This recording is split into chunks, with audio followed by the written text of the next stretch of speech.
তোমাদের কাছ থেকে যত দ্রুত সম্ভব তোমরা দাফন কাফন করে মুক্ত হয়ে যাও। সুতরাং ভালো মানুষ মারা গেলে যেমন আফসোস করে, এটা হলো তার জন্য দোয়া।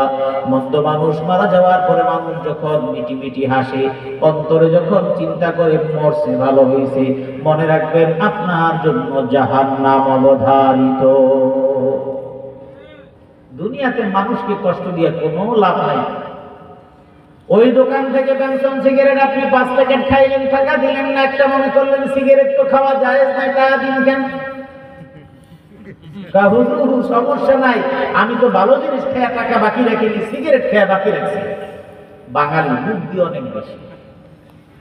হুজুর কোরবানি করছি, গরু আমার না, চুরি করছি, কিন্তু সওয়াবের কাম তো হয়েছে। ভাই ওই ডাব গাছের ডাব তো আপনার জন্য হালাল, কিন্তু আরেকজনের ডাব খাওয়া আপনার জন্য হালাল না। ভাই টাকাটা তো হালাল, কিন্তু আরেকজন বাড়ি করবে সেই জায়গায় চান্দা চাওয়া আপনার জন্য হালাল না। আরেকজন ইট কিনবে জোর করে, আপনি বললেন আমার গদি থেকে ইট কিনা লাগবে। সব জায়গায় ইট বিক্রি হয় 15 টাকা পিস, কিংবা 13 টাকা পিস, কিংবা 12 টাকা পিস। একটা ধরে নিলাম 12 টাকা পিস, সব জায়গায় 12 টাকা, কিন্তু নেতাজি বলেছে আমার গদি থেকে ইট কিনা লাগবে। যদি আমার এখান থেকে ইট না কিনা, তাহলে বাড়ি কিনে করো, আমি দেখাবো। বাড়িওয়ালা চিন্তা করলো, ছেড়ে দে মা, কাইন্দাবাসি, ঠিক আছে আপনার গদি থেকে আমি ইট নিব। সারা বাজারে ইট বিক্রি হয় 12 টাকা, দিয়ে দিব 15 টাকা। সারা বাজারে ইট বিক্রি হয় সোজা সেপটা, তারটা বাঁকা এবং তেরা, প্রত্যেকটার সাইজ এক সাইজ, তারটা 1 ইঞ্চি কম, তারপরও কিনতে বাধ্য করা হবে। হাসতে হাসতে যত টাকা কামান না কেন, মনে রাখবেন এর প্রত্যেকটা টাকা আপনার জন্য হারাম। এই ওয়াজ ভালো লাগার কথা না, ভালো লাগতেছে আমার ভাইরা। দুর্নীতিবাজ মানুষ কেন অফিসের মধ্যে বসা আছে, দেখলে মনে হয় জবরদস্ত আসমান থেকে ফেরেশতা আসছে। ফেরেশতা কিছুদিনের জন্য ছুটিতে বাংলাদেশের সচিবালয়ে বসছে, আবার কয়েকদিন পরে ফেরেশতা আবার জান্নাতে চলে যাবে। জান্নাত থেকে আসছে, চেহারার মধ্যে নুরানি ভাব, পাঞ্জাবিটাও সাদা দবদবা, কিন্তু কাছে যাওয়ার পরে কথা বলার পরে দেখেন অন্যজন যা খায় তার চাইতে তার দাম অনেক বেশি। উনি 5 লাখ ছাড়া লড়াচড়া করে না। কোন একজন বড় অফিসার, এটা গল্প না, সত্য কথা বলছি, বাংলাদেশের একটা বড় শিল্প প্রতিষ্ঠানের মালিক আমার বন্ধু, শুনলে আপনার অবাক হয়ে যাবে। ওই ছোট্ট বড় অফিসার, সে আসরের পর থেকে মাগরিব পর্যন্ত ঘুষ খায়। এর আগেও খায় না, পরেও খায় না। এবং বিদ্যুৎ বিভাগের বিশাল বড় একজন কর্মকর্তা, ওনার ওখানে 1-2 লাখ 1-2 কোটির লেনদেন হয় না, কারণ সরকারি কাজ, বড় বড় কোম্পানিগুলোকে কাজ দেয়, যেখানে মনে করেন 100 কোটি 200 কোটি টাকার টেন্ডারের কাজ হয়। 100 কোটি টাকার কাজ হলে হুজুরের দরবারে তো অন্তত পক্ষে 2-4-5 কোটি তো একেবারে মামুলি ব্যাপার। তো ওনার খাবার টাইম হলো আসরের পর থেকে মাগরিবে রাখতে হবে। না না, বুঝেন নাই, কাহিনী ভিন্ন। বাঙালি তো বুদ্ধি গিরায় গিরায় বলে। ওনার সিদ্ধান্ত, উনি নামাজ পড়েন জামাতে, দাঁড়িয়ে আছেন, টুপি আছে, সব আছে। ভাই আল্লাহর নবীর সুন্নতটাই বাংলাদেশের আইসা এটা প্রতারিত হয়ে গেছে। দেখেন না, নাম তার দরবেশ, ধরা খাওয়ার ঢালে দাঁড়িয়েও নেই, সবই নেই, আছে না নাই? বিশাল বড় বুজুর্গ, এক ব্যাংকে প্রায় 36,000 কোটি টাকা, তার মানে লুটটা পুটটা খাওয়া খেয়ে। বাংলাদেশের তালিকার মধ্যে তিনি হলেন দেউলিয়া, অথচ বিশ্বের ধনীদের তালিকার মধ্যে তিনি একটা জায়গার মধ্যে আছেন। বাংলাদেশের বড় বড় শিল্পপতিদের থেকে চাঁদাবাজি করার জন্য উনি হলেন সবচেয়ে বড় মাফিয়া, কিন্তু উনাকে সবাই বলে দরবেশ, আল্লাহর ওলি। কত বড় ওলি, খালি পুলিশ ধরবে এই ডরে তিনি দাড়ি শেভ করে ক্লিন। তার মানে দাড়িটা হলো তার চুরি করার হাতিয়ার। বলেন নাউজুবিল্লাহ। এই দাড়ির জন্য আল্লাহর নবীর কাছে জবাবদিহি করা লাগবে। নবীর সুন্নত নিয়ে মশকরা চলে না, চলে? নবীর সুন্নতের সাথে যারা মশকরা করে আল্লাহর বিধানের সাথে যারা মশকরা করে, আল্লাহর নবীর কোন সুন্নত নিয়ে মশকরা করে, আল্লাহ তাদেরকে কখনো ছেড়ে দেন না। তিনি আসর নামাজের পরে খান। যিনি গেছেন তারে বলছেন, ভাই এখন না আপনি আসর নামাজ পড়েন, আসরের পরে আপনার সাথে এই বিষয়ে কথা বলবো। উনি প্রথমে বুঝেননি, পরে ওনার সাথে কথাবার্তা হওয়ার পরে সবকিছু ঠিক বলে যে দেন এখন দেন। তো বলছে যে আসলে এত সময় আগে আসলাম, আপনি নিলেন না, আপনি আসরের পরে মাগরিবের আগে সময় নিচ্ছেন কেন? ওনার ধারণা ছিল, বলে এই সময় হলো ফেরেশতাদের রুটিন চেঞ্জ হওয়ার টাইম, এখন কোন ফেরেশতা ডিউটি দেবে। এখন আপনি বলবেন এটা কি আসলে কেমনে হইল? يتعاقبون فيكم ملائكة بالليل وملائكة بالنهار يجتمعون في صلاة العصر وفي صلاة الفجر। ওই যে বললাম, দেখলে মনে হয় ফেরেশতা জান্নাত থেকে পালায়া এখানে আসছে কয়েকদিনের জন্য। নবীর একটা হাদিস আছে, দুনিয়ার মধ্যে আল্লাহ পাক রব্বুল আলামিন ফেরেশতাদেরকে দুইটা শিফটে দায়িত্ব পালন করার জন্য পাঠায়া দেন। ফ্যাক্টরি দারোয়ান সকাল 6টা থেকে বিকাল 5টা কিংবা 6টা পর্যন্ত 2 জন, আবার 6টা থেকে পরের দিন সকাল পর্যন্ত 2 জন। এইরকম শিফট আছে না নাই? আল্লাহ পাক রব্বুল আলামিন ফেরেশতাদের বিশাল বাহিনী দুনিয়ার মধ্যে পাঠায়া দেন। ওই রোস্টার চেঞ্জ হয় দুইটা সময়, একটা হলো ফজরের সময় আর একটা হলো আসরের সময়। ফজরের সময় এক গ্রুপ আসে, দায়িত্ব বুঝে নেই, আসর নামাজ পর্যন্ত আজান হয়ে যায়, নামাজের প্রস্তুতি মানুষেরা নিতে থাকে।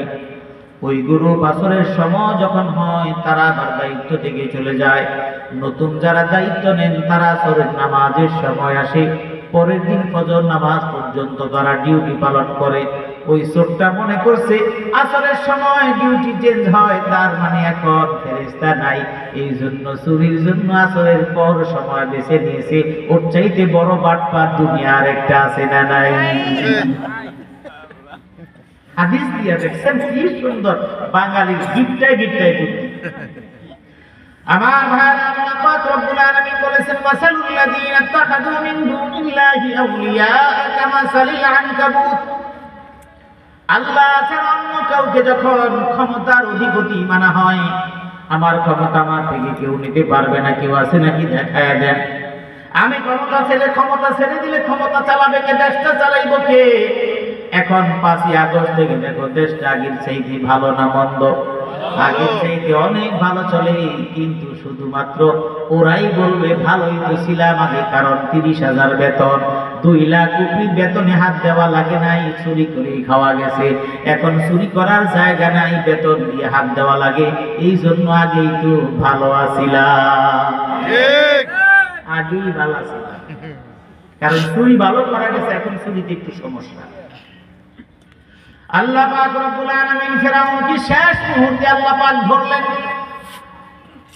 মুসা আলাইহিস সালামকে এবং তার বনি ইসরাইলকে হত্যা করার জন্য পিছনে যখন ভাবা করলেন, আল্লাহ পাক রব্বুল আলামিন আল্লাহর নবীকে পার করে দিলেন, নীল নদ পার করে দিলেন, লাঠির আঘাতে 2 দিকে পানিটাকে বন্ধ করে দিলেন। নবী পার হয়ে গেলেন তার সঙ্গী সহ। পিছনে ফেরাউন চিন্তা করলো শুকনা রাস্তা পার হয়ে যায়, কিন্তু আমার আল্লাহর কৌশল অনেক সুন্দর।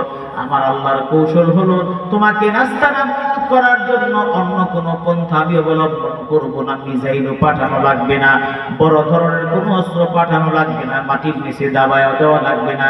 তুমি নিজেই নামবা, তুমি নিজেই ডুববা, সারা দেশবাসী দুনিয়াবাসী জানবে নাফরমানের শাস্তি, নাফরমানের অধঃপতন আমি কত ভয়াবহ করতে পারি।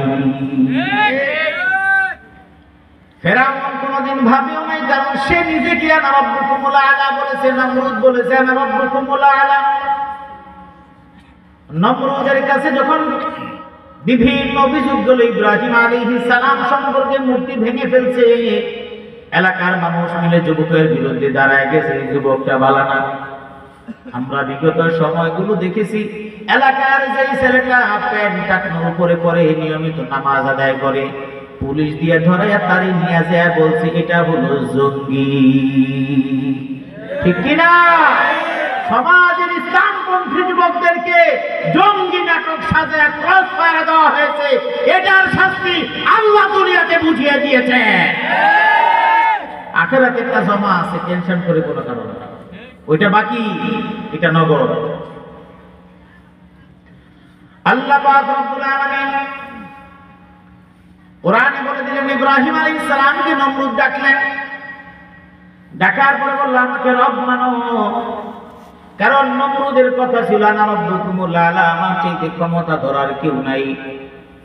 কিন্তু নমরুদের প্রেতাত্মা যারা পরবর্তীতে আছে তারা তো নিজেকে রব বলে না, কিন্তু তারা রব বলে না, তবে এর চাইতে কম না বলে আমার এই ইঙ্গিত ছাড়া দুনিয়ায় কোনো কিছু চলবে না।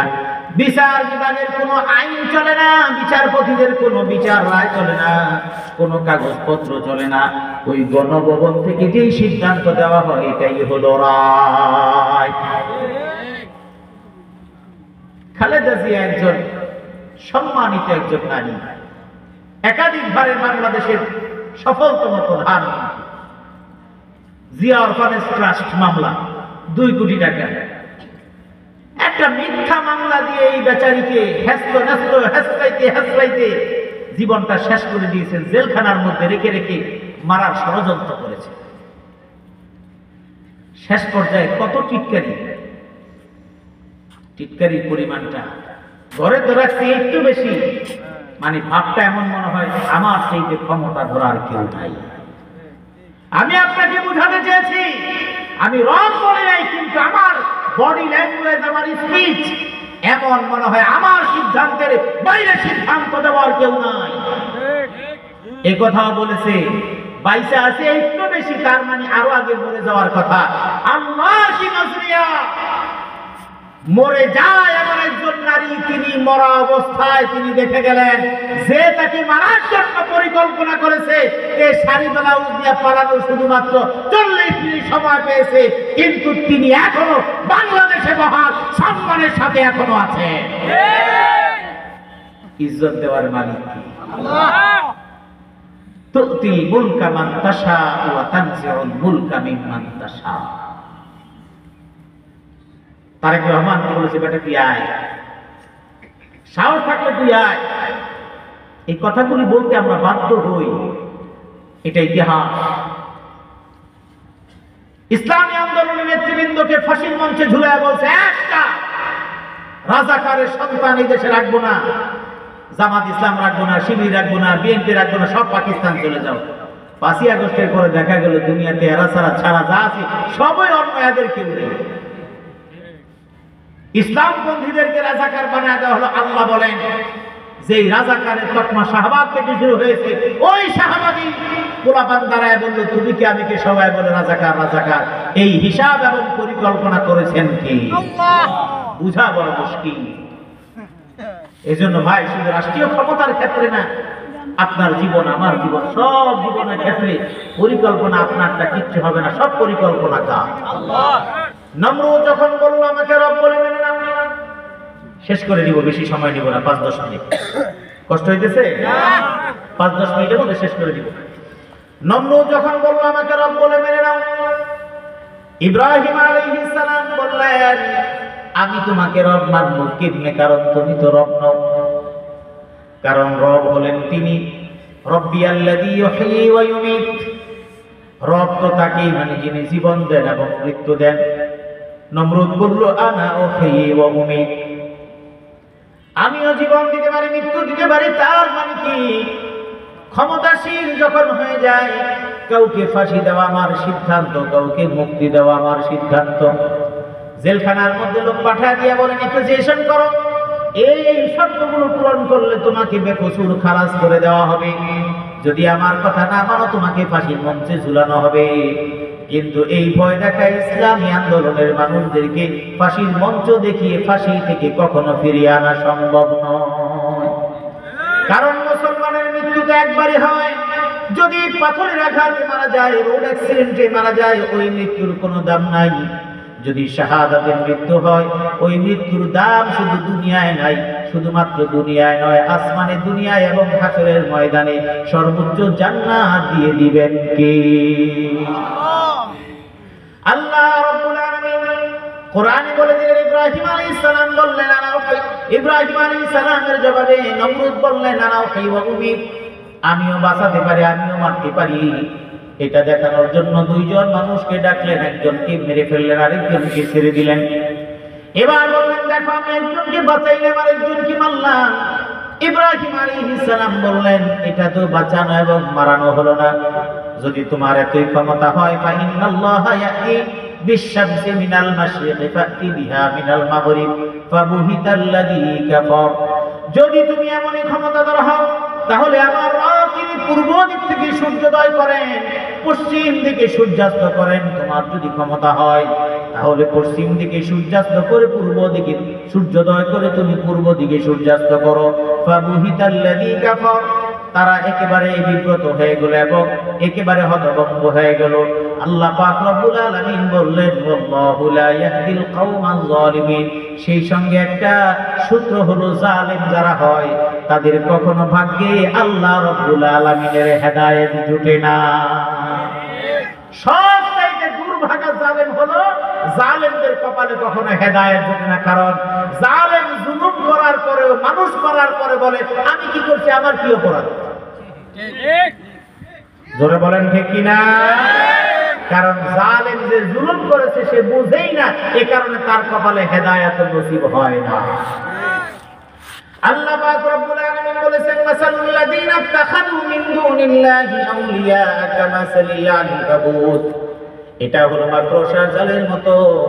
ওই যে মুসা আলাইহিস সালামকে হত্যা করতে গিয়ে ফেরাউন এবার পানির মধ্যে গেল, মাঝখানে শুকনা রাস্তার মাঝামাঝি যাওয়ার পরে আল্লাহ পাক রব্বুল আলামিন ওই দুই দিকের পানিকে প্রবাহিত হতে বললেন, পানি এসে গেল ডুবায় মারলো। এবার বলল আমি আল্লাহর প্রতি ঈমান আনলাম। আল্লাহ বলে এখন সময় হলো না, না তোমাকে এখন বাঁচানো যাবে না, তবে আমি তোমাকে বাঁচাবো, ডুবায় ডুবায় মারবো, তোমার দেহটাকে আমি আল্লাহ বাঁচায় রাখবো।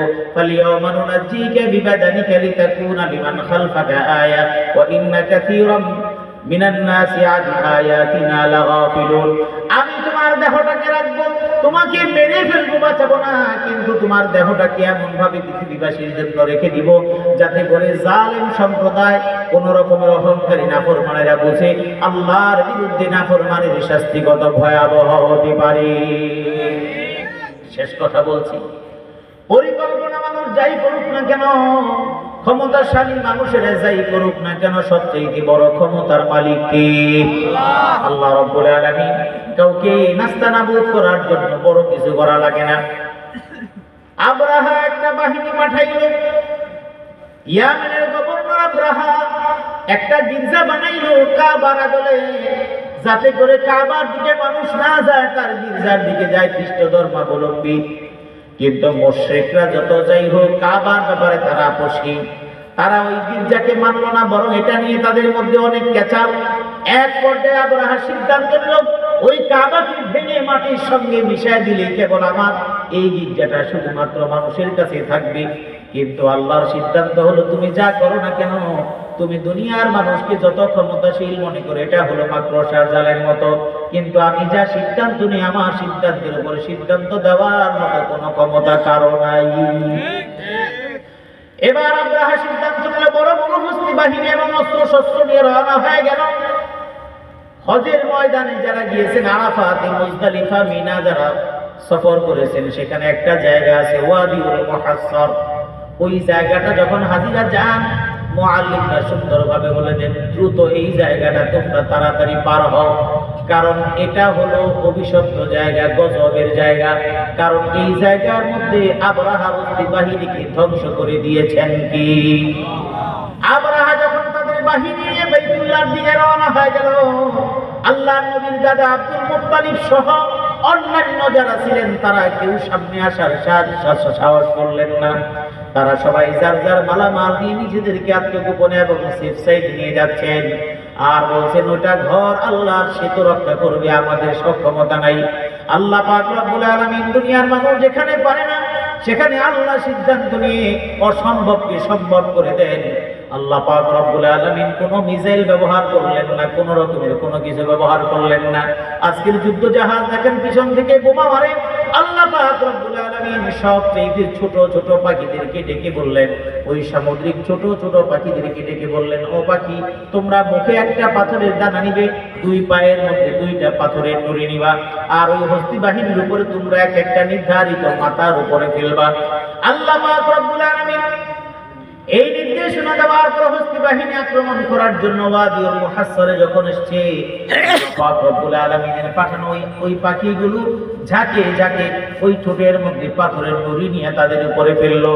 আল্লাহ রাব্বুল আলামিন কোরআনে সূরা ফিলের মধ্যে বলে দিলেন, আলাম তারা কাইফা ফাআলা রাব্বুকা বিআসহাবিল ফিল আলাম ইয়াজআল কাইদাহুম ফি تضليل وأرسل عليهم طيرا أبابيل। অনেকে বলে আবাবিল পাখি, না না, তৈরন আবাবিল মানে হলো ঝাঁকে ঝাঁকে পাখি, ছোট ছোট ঝাঁকে ঝাঁকে পাখি দিয়ে আল্লাহ পাক রব্বুল আলামিন অস্ত্রে শস্য সজ্জিত বড় বড় হস্তি বাহিনীকে মুহূর্তের মধ্যে নিঃশেষ করে দিলেন। সুবহানাল্লাহ। মরে পড়ে আছে এমন না, গরুতে ঘাস চাবানোর পরে ফেললে যেমন একেবারে চাবানো ঘাস যেমন দেখা যায়, ছাগলে খাওয়ার পরে চাবানো ঘাসটা যেমন দেখা যায়, ওই পাথরগুলো ফেলার কারণে মাথা দিয়ে পরে পায়খানা রাস্তা দিয়ে বের হয়ে ওগুলো এমন ভাবে চূর্ণ বিচূর্ণ করে ফেলা হয়েছে। আল্লাহ পাক রব্বুল আলামিন বললেন, ফাজআলাহুম কাআসফিন মাআকুল। একেবারে চাবানো ভুসিগুলো যেমন করে থাকে, আবরাহার বাহিনীকে আমি আল্লাহ কৌশলে তাদেরকে এমন ভাবে দুনিয়া থেকে শেষ করে দিলাম। ওই আল্লাহ আছে না নাই? সেই জন্য বহু ক্ষমতাধর মানুষ পারে নাই, কলেজ ইউনিভার্সিটির পোলাপান দিয়েও তাই অসাধ্যকে সাধন করে দিয়েছেন কি? মাসালুল্লাযীনা ইত্তাখাযু মিন দুনিল্লাহি আউলিয়া মিন দুনিল্লাহি আউলিয়া কামাসালিল আনকাবুত ইত্তাখাযাত বাইতান ওয়া ইন্না আওহানাল বুয়ুত ওয়া ইন্না আওহানাল বুয়ুতি লাবাইতুল আনকাবুত লাউ কানু يعلمون صدق الله العظيم وصدق رسوله النبي الكريم ونحن على ذلك لمن الشاهدين والشاكرين والحمد لله رب العالمين।